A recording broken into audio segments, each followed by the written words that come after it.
Ето ни в задача номер 7 от НВО 2024.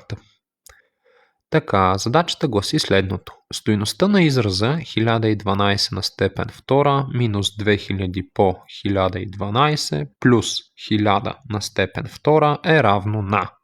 Сега, имате два начина, по които може да решите задачата.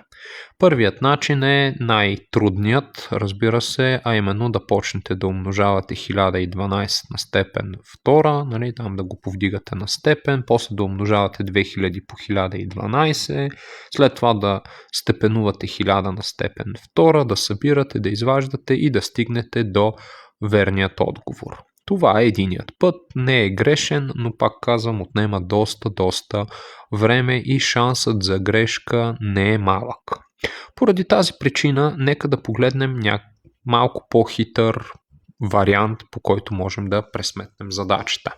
А именно, това, което правим, имаме, само да сме на цвета, имаме 1012 на степен 2 минус 2000 по 1012 плюс 1000 на степен 2. До момента само единствено съм си преписал задачата.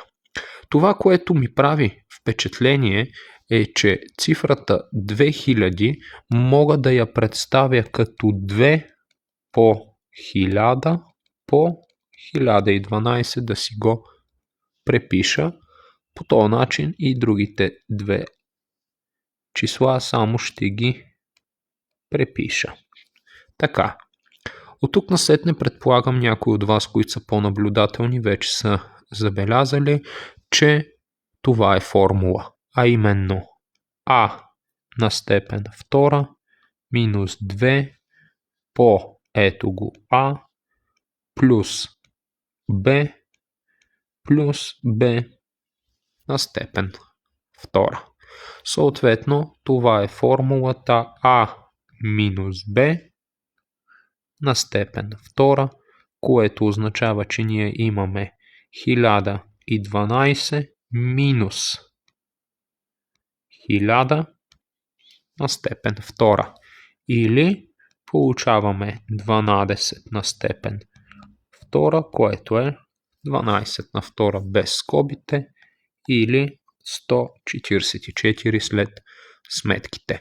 Поглеждаме отговорите и съответно виждаме, че имаме отговор В, който е 12 на степен 2. Ето по този начин, бързо и лесно може да решите задачата, като тук е мястото да отбележа, че такива примери често обичат да дават на НВО-тата и това съответно е един абсолютно класически пример. Благодаря за вниманието, ще се видим отново в следващото видео.